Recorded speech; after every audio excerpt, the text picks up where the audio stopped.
बहुत ही प्यारे बच्चों, आज का हमारा पाठ दूध का दूध पानी का पानी, पाठ 11। इसमें आपने बच्चों गुरुमुखी से देवनागरी और पंजाबी से हिंदी ये अपनी पुस्तक से देखकर अपनी कॉपी पर लिख लेनी है। उसके बाद आते हैं हमारे प्रश्न उत्तर। पहला प्रश्न है, राजा की परीक्षा किसने लेनी चाहिए? उत्तर है, राजा की परीक्षा पड़ोसी राजा ने लेनी चाहिए। अगला प्रश्न है, राजा को रास्ते में कौन मिला? उत्तर, राजा को रास्ते में एक ठग मिला। अगला प्रश्न है, घोड़े का असली मालिक कौन था? उत्तर, घोड़े का असली मालिक राजा था। अगला प्रश्न है, किसान को कितने चाबुक लगाने का दंड दिया गया?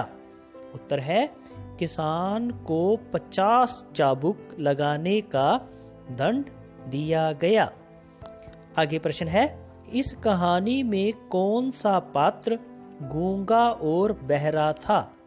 उत्तर, इस कहानी में नौकर पात्र गूंगा और बहरा था।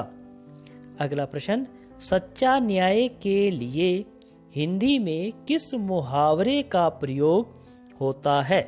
उत्तर है, दूध का दूध पानी का पानी। आगे है, पड़ोसी राजा ने अंत में क्या संकल्प लिया, यानी क्या कसम ली? उत्तर है, पड़ोसी राजा ने भी बुद्धि से न्याय करने का संकल्प लिया। आगे है, 3-4 वाक्यों में उत्तर दें। प्रश्न है, ठग ने घोड़े को पहचान लिया परंतु घोड़े ने ठग को नहीं पहचाना।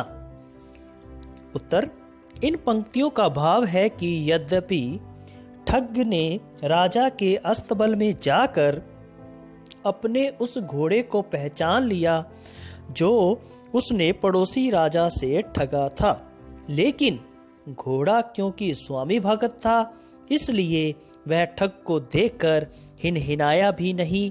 इसीलिए लेखक ने कहा कि उसने उसे नहीं पहचाना।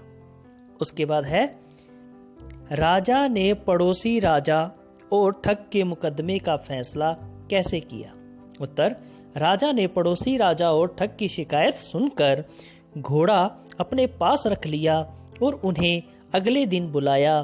दूसरे दिन राजा पहले पड़ोसी राजा को अपने अस्तबल में ले गया और घोड़ा पहचानने को कहा। राजा ने अपना घोड़ा पहचान लिया और घोड़े ने भी उन्हें पहचान लिया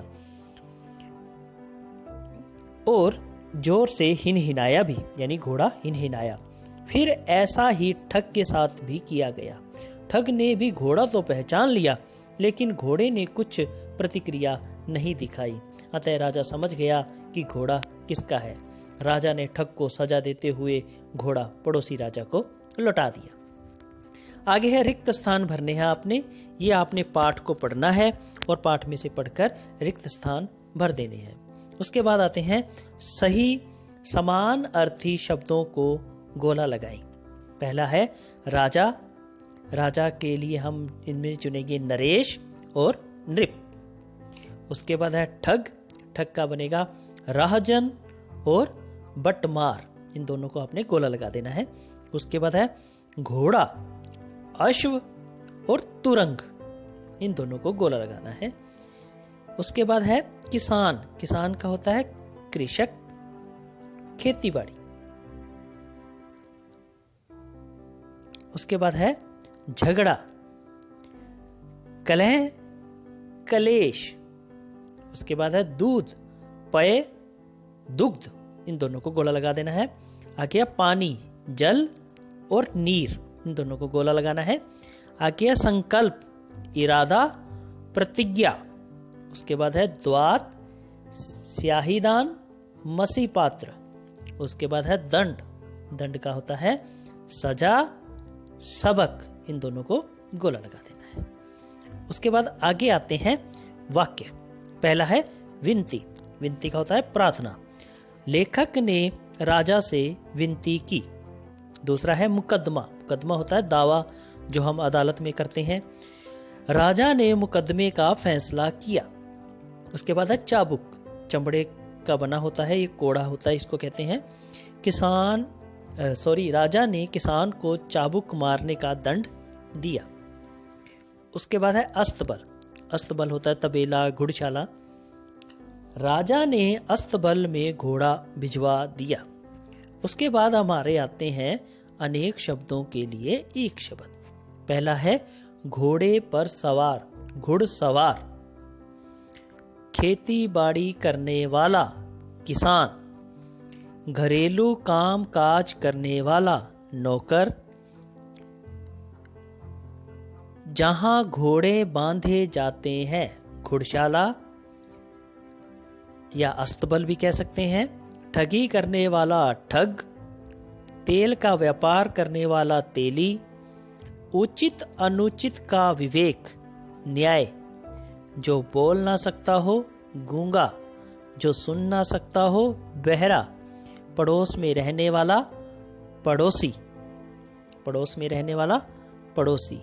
तो इस प्रकार आपने ये पाठ को पूरा कर लेना है और ध्यानपूर्वक कॉपी पर और पुस्तक पर लिख लेना है। धन्यवाद दोस्तों।